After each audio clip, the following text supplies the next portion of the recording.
1, 2, well, almost a 2-minute delay, so I'm going to get started. And I will just read. Everybody focused? All right, so Location chapter 2. We're going to our new ends, verse 17. In verse 8, started into the church at Thyatira tonight. Back up to verse 13, and finishing up with that church, Pergamos. Thee that had the sharp sword with 2 to go. That's a picture of Peter. And he says, I know thy works, and where Satan's seat is. Thou holdest fast my name, and is not denied faith, even in those days wherein Antipas, a martyr, who was slain among you, where Satan dwelt. Seat, you got Satan, you got where Satan dwells. All these things are led to the tribulation period. Satan will have an active role on the earth. He will have a role in the last 3.5 years, cast down from after the war. See, there's a war that takes place at the 3.5-year point, a war up where you have Michael the archangel, and you have all the demonic forces, and all of those evils that are up there. Today, prince of the power of the air. He gets demoted to the earth, tribulation period, to the center of the earth, where he in years lose for a season, cast into the lake of fire somewhere. All right? So, these different references to Satan, him. He says, but I have a few things against thee, because thou hast there doctrine of Balaam. Now that's what we talked about last time, and I jotted a few things. There were 3 things with Balaam. In June 1, there was Balaam. Anybody know? You got some notes over there. Everybody away. All right, you have the of Balaam. Is that right, or is it 2 A's? Is it 2 A's then? Oh. Okay. All right. And then you have, chapter 2, you have the way. Got some over there too. All right.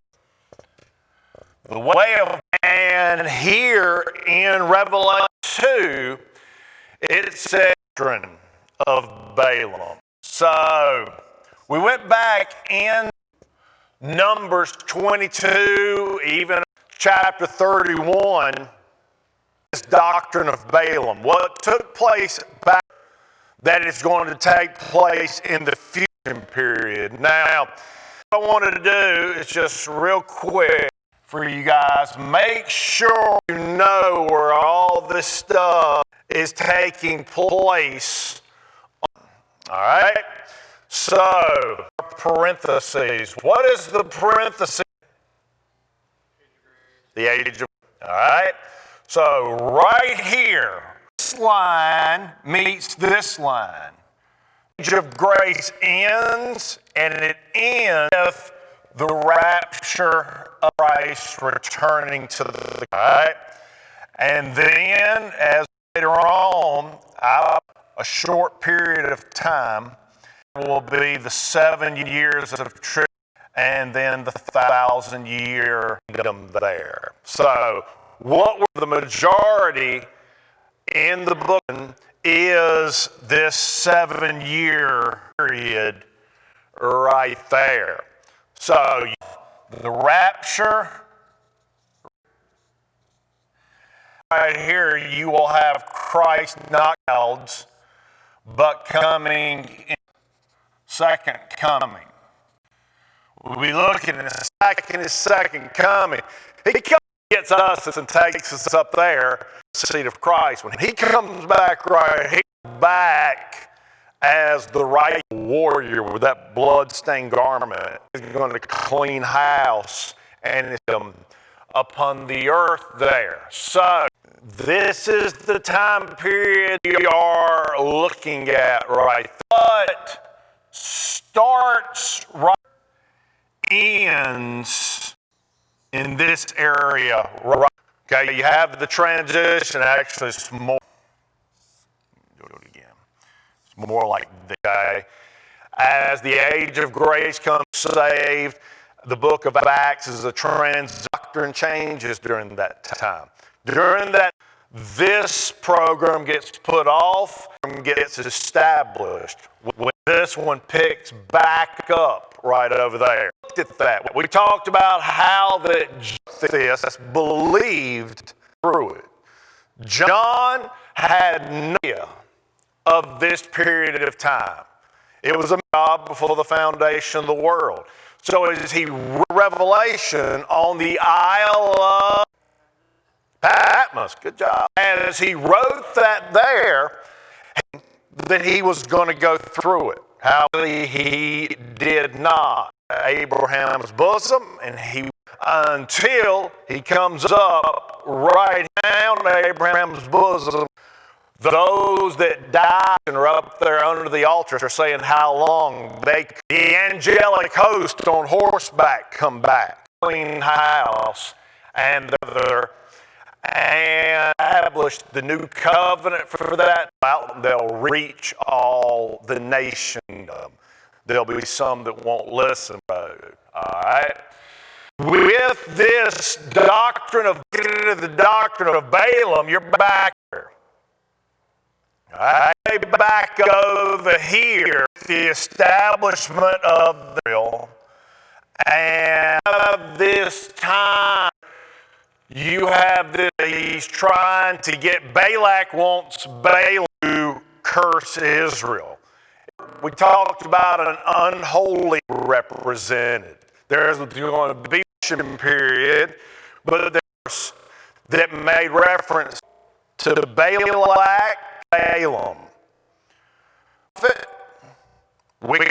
Balak's the king, the false god.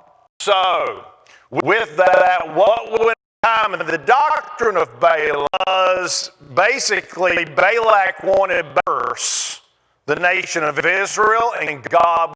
So Balaam in his wickedness, he said, okay, here's what you do.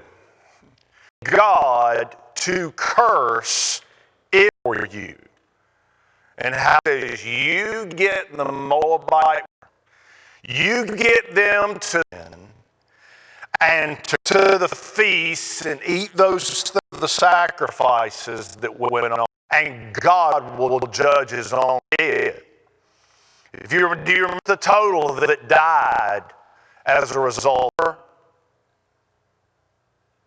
Remember the Bible gave? I'm looking for the reference. I think it's over here real quick. Because I don't think I showed. But back over here in Numbers. Numbers is right. Numbers 25. Let's see. And Israel abode, began to commit whoredom with the daughters of all the people under the sacrifice, little g, and the people did eat gods, and Israel joined himself, and the anger of the Lord was kindled. And the Lord said unto Moses, take all the, hang them up before the Lord until the anger of the Lord may be turned away from it. Moses said unto the judges of Israel, slay ye every one his men joined unto Baal Peor. So over there, and particularly that, he says, okay, boys, has to be a cleansing. And this is hard for us to because us to today, a person is a sin, they're forgiven. We try to lead a clean, a life that's cleansed of sin. Well, see, in the Old Testament, what's there? Those people that Israel, who were supposed to go and one and be God's witness, there was a cleansing. What that cleansing is that people, groups of people and nations, these Moabites were groups that just continued and went their own way. And when Israel, he says, I have to have Israel, so I have to go in here in the house. And it was a very violent thing. Did you ever read the Old Testament? Some things that can be disturbing. Things where, wow, that is violent, that is hard. But you have to understand God is a God of holiness. There are times that things just have to be differently there, and that's how he does. So, when you're on down, verse of the children of Israel came and his brethren, a Midian in the sight of Moses, the congregation of the children of Israel, weeping for the door. Skip down. Verse 9 is what I wanted. Audio is cut. Okay. Okay. Well.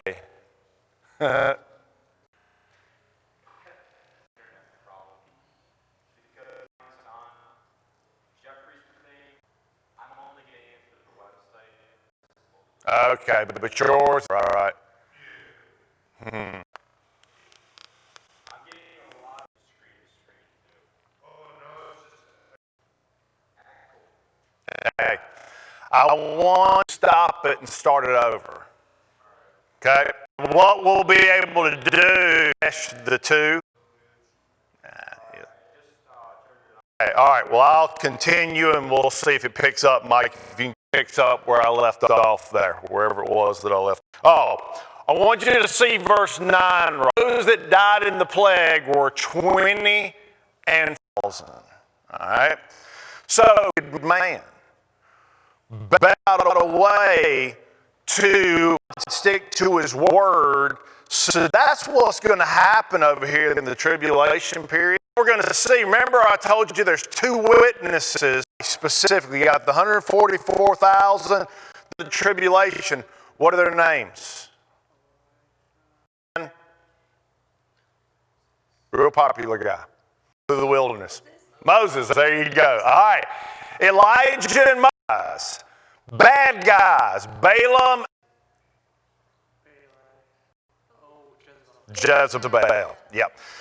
And a warning against her, against the church at Thyatira. So, all right, so let's go back here to Revelation chapter 2, and let's get down to the verse 17. Here we hadn't covered yet. He that hath an ear, the Spirit saith unto the churches, overcometh will I give the hidden manna, and I will give him a and in the stone a new, which no man knoweth, saving that receiveth it. That talks about there's a new name written down. Just so you know, there's nowhere in Paul get a new name. We get a new body. And I don't know that God would give us a different name. We don't even know what we will speak. Now, the one thing we can consider is the James Bible. All King James Bible is inspired. So it could thus be that in the heavenlies we'll speak and know that. The previous languages of Greek translated out of that. It may be earth with the Jews and the Jewish. They're going to speak, maybe continue to speak. We don't know that for sure there. But what I want to go to each church, we get to he that hath an ear. Let it saith unto the churches. Here's the reward. And this is what says, as you look through these 7 churches, represented as a reward are things a member of the body of Christ doesn't need because of what God has already given to us and been promised, or is something specific to Israel? In this passage right here. Because he says the things. To him that overcometh of the hidden manna. So I'm going to just jot these and think about it. You've got the next thing says, I will give him a white. And the third thing, he says, I will give them a. Now, what I'm going to do some scriptures to show you these are things that has to do with it. Now, for us, between God and men, the man, we do not have to hide because we have been made a body and he is the head. And it's important like that so you can make these different distinctions. I want to begin to go through it with you and talking about the priesthood. If you look at the ark, what's listed in Aaron's rod that budded, and you had the law or the law there. So you had those three items there. When we think of manna, as a Christian, as what did you have, what do you think of manna? Does anything come to mind? What do you think of? Think of bread. Okay, but as far as the Bible itself, another name for it, when it was used, who it was used for. What's that? You almost said something. A lot of things. Pick one. Zach.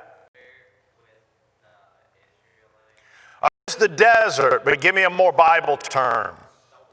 The wilderness is very important because when they went through the wilderness back here is a very clear of what goes on right here.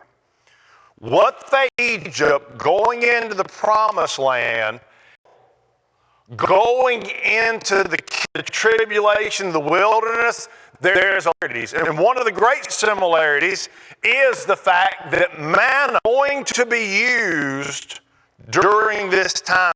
Now, let's think about a couple of things with manna. We know it was used in the wilderness then, because Moses was leading the children of Israel out of the promised land. Provided it for them how often? Question. Not every day.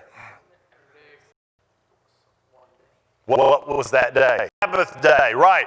So on Friday they had these.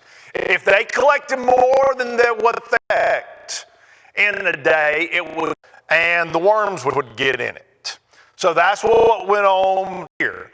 So you've got this thing, the wilderness. And what I wanted to do is let's go ahead. First off, let's forward a little bit in the book of Revelation. And let's go to Revelation chapter 12. New feed come back on? It's still choppy. Okay. A little choppy. Well, for you guys that may be listening to it, we apologize. We will report it to Gray. Remember, they were working with that amp last night. Something to do with it. All right, so make it out, then we can serve. Revelation chapter 12, and go with me to verse 5 here.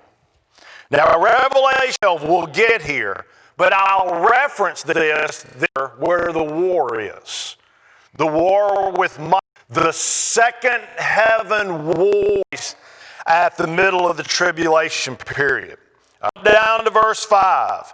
And she brought forth a man to rule all nations with a rod of iron, and her child unto God and to his throne. And the fled into the wilderness. What he's talking about is Israel wilderness, and what I want to do is just, I'm going to take this and I'm going to draw a line right, and oops. I'm going to give you 7 years blown up a little bit. So at the 3, you got and 2 months. One number is this, the book of Job. How many chapters in the, say 42. All right. And there's lots to do with the tribulation period in the book of Job. We're going to things because Job's got some, but there's stuff that even the creation scientists try to take. Here's a dinosaur, here's a this, that, and the other. And it ain't. It is something to do with this period right here, and what time goes. All right. What you're seeing right there, her child God to his throne. The woman fled into this last 3.5 years here. Let's put this 3.5. There. 3.5. So you've got the great tribute after the war, and actually I'm going to jump here and I'm going to put in 12. The 12 we're talking about that happened. That gives you a little bit of an idea. Because look up there in verse, should feed 1,260 days. 1,206. All right. So that's the number of days, number of weeks, number of years. The numbers, because God gives it specific. Do you remember why time are so much more important during the period and not during the? Who knows the answer to that? It's a tough question. This time period is dealing with us in the age of grace. Periods are dealing with the nation of Israel. We are promised the what? That Israel is promised what? Is there time? No. In its rotations and all of that time. So there's all these rhyme dealing with the nation of Israel because the promises all the way back over here of how they're going to have their land, and God is going, Emmanuel, God with the King upon the earth with. So with that, I want you to notice the first part of verse 6, and led into the. So just like there was a wilderness, there's going to be a wilderness. Let's look at it right. Here's where we have the wilderness. I break up in a first 3.5 years. Listen, you're going to have the 144,000 reaching all the Jews. Then the 144th, and then the last 3.5 years into evasion mode. Right there, the woman is Israel, into the wilderness, where she hath a place prepared to feed her there 1,060 days. God's going to provide manna for that entire time. Now here's because you know, you're familiar in the book of Matthew, where it says, take life. What you shall eat or drink. That's in the book of Matthew, that verse. And they'll say, well, that just means to meet my needs. More than that. It means what's going to happen right here. They need food. The nation, they're coming out of Egypt, and they're going to the promised land. They're going through, there's millions of people who are. Ain't no way they're going to be able to provide food for all of them. God manna every day for them to be raining down manna every day out in the wilderness there, and they're going to be fed during this year. So, all right, let's go. Let me show you a few other verses.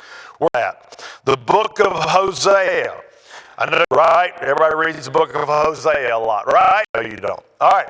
So the book of Hosea, a couple of verses you can know what they're talking. He says, therefore, yes, look up in verse 13. I upon her in the days of who? Wherein she burned and insect herself with her earrings and her jewels, her lovers, and forgot me, saith the Lord. Therefore, allure her. All these hers. Remember, the woman is Israel. And bring her into the what? The wilderness. And solely unto her. Remember, we're going to see all the stuff they got to go through. Elation, the seal opened up. And when this crowd be protected, they don't have to run anymore. They don't have to be beheaded like Antipas. Go for 10 days waiting to be beheaded if they don't take them. I'll bring her into the wilderness and speak. I will give her vineyards from thence and the valley for a door of hope. She shall sing as in the days of her youth and as in up out of the Egypt. You've got things there that are about what's going to happen here. It's also making reference to what happened back here. Here's another one. Let's see. Let's go to Exodus 16 and verse 14 here. He says, and when the dew that was gone up, behold, upon the face there lay a small round thing as hoarfrost on the ground. So that's a description of manna. I mean, you kind of know what frost looks like. So the frost, the hoary, H-O-A-R, is the Bible in Proverbs talks about the hoary. Well, what is that? That's somebody that their head, their turned loose, but it turned gray. All right? And gray hair over there. That's what I'm hoping for. I'm hoping for the hoary. I still got all my hair. Zach, you would have afro if that thing was white one day. One day, this big old fro. You might be like Willie Bird, TWA, right? Teeny weeny afro. What Brother Willie Bird calls it there. A description of it. But now, let's see. Look down at this same chapter. And most thing which the Lord commandeth, fill an omer your generations, that they may see with I have fed you in the wilderness when I from the land of Egypt.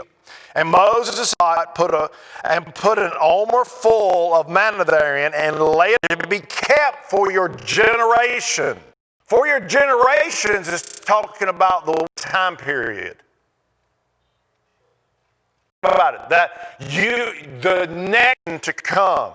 My great-great-grandchildren in the thank you. What he's making reference to is the future.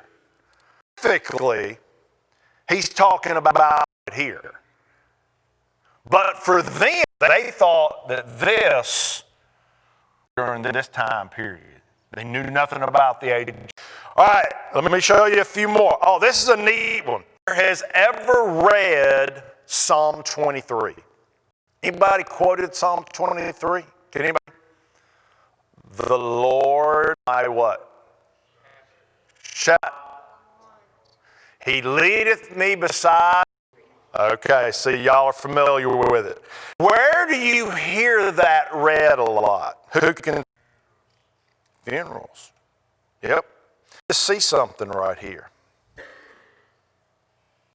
As you're studying this, and you're under time period, now Psalm 23, because not just a poetical book, prophetical book. It's about truth to come. So, what is my shepherd? I shall not. Look up. They shall. Because God said he would provide for this many days. Next verse. He maketh green pastures. He leadeth me beside the still.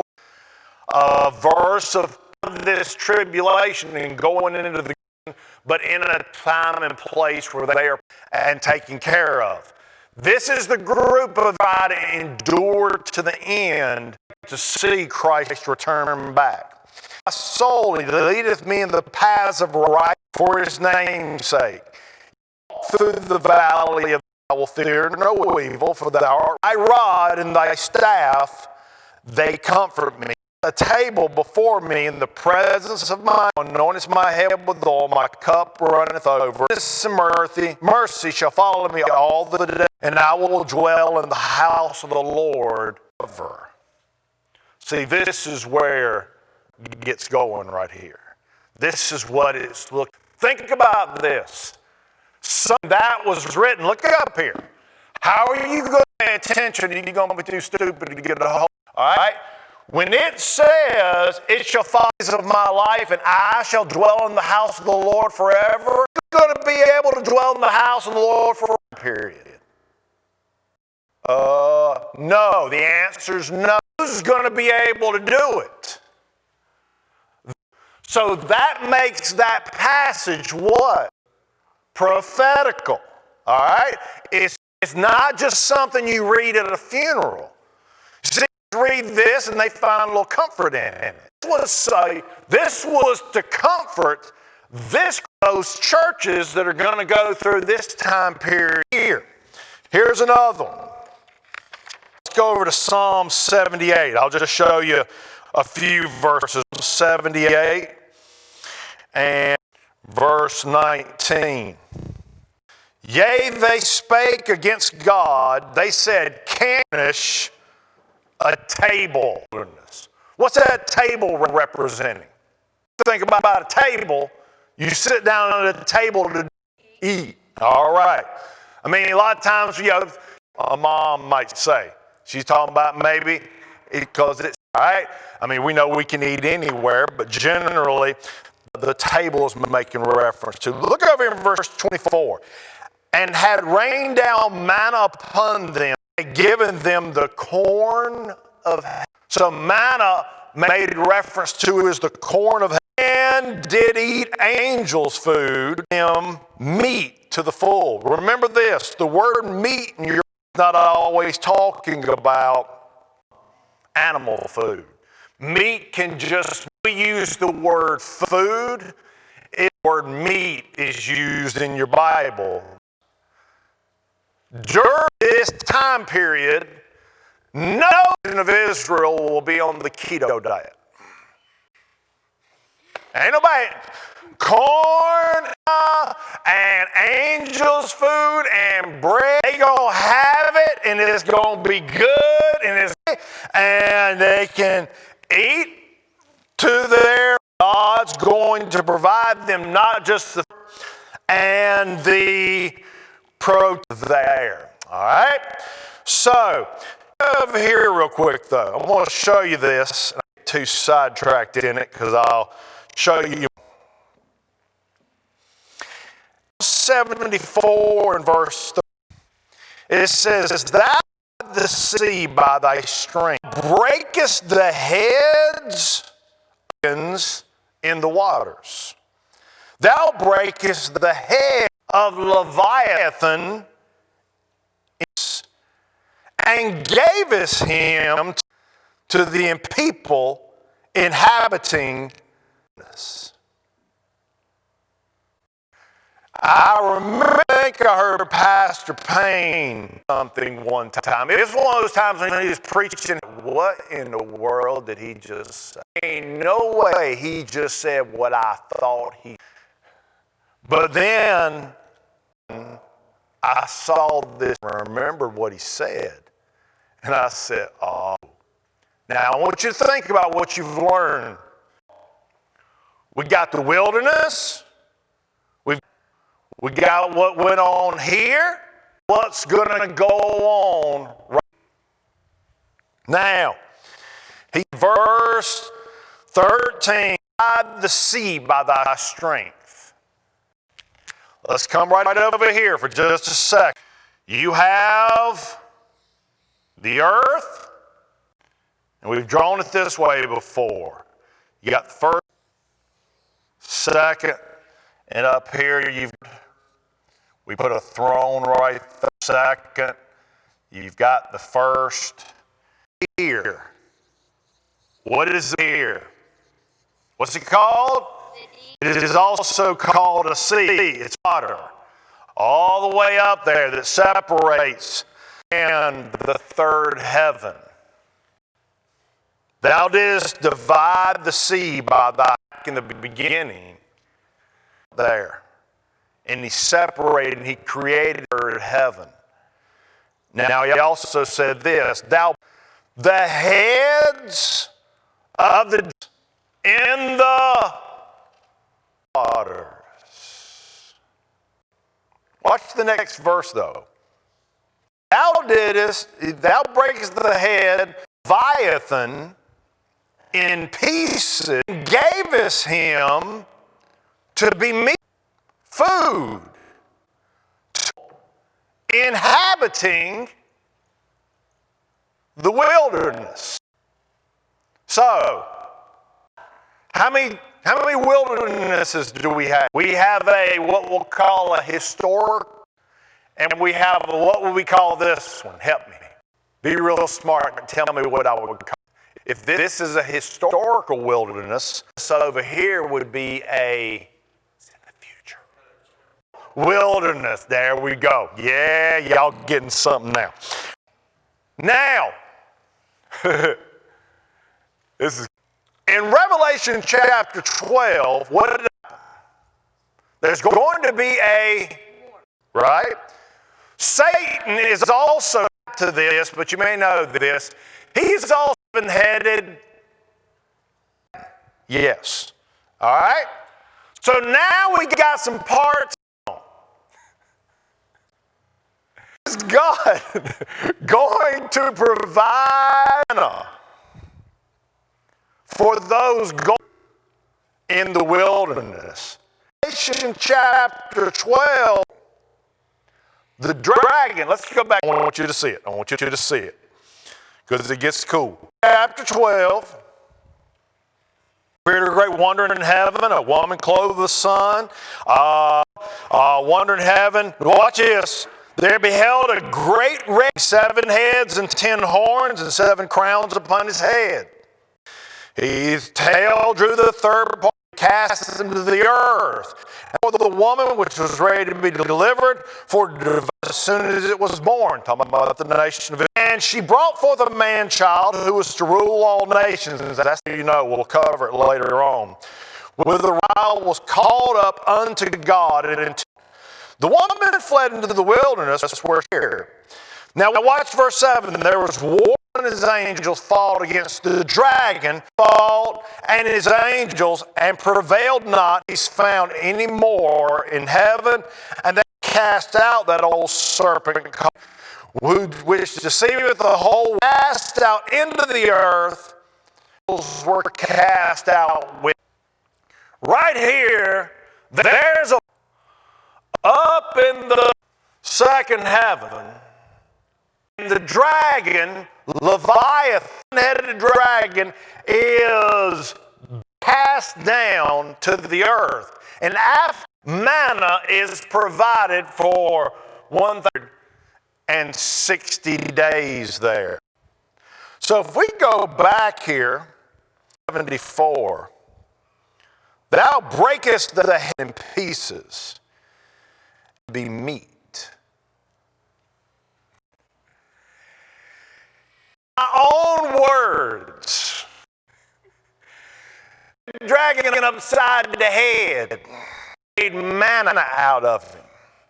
Where his butt got cast down to the earth. And God said, I you with the spoils from the head of the Leviathan-headed dragon. Years, 42 months, 1,200. What are they going to do to believers? What's the form of death? They will be beheaded. All right? And something, God always wins. He always wins. Take his head off. And he goes smack him in the head that there's going to be enough to feed all for this many days right there. That's what I mean, when you put all that together, that's kind of cool, isn't it? Boys up front, they're like, man, God goes smack upside the head and feed him. He going to make bread out of the Leviathan head. I don't know how it would be cool. It's going to come down there in everybody's. But see, these are the things, book of Psalms. It's not just, it is prophecy. And you war that you get. So, you've got that. Well, we didn't get to the white stone. Go real quick with the white stone and the new name. Get into the Tyra and then try to get through that in 1 week, next week there. All right, let's go ahead and pray and we'll be done. Father,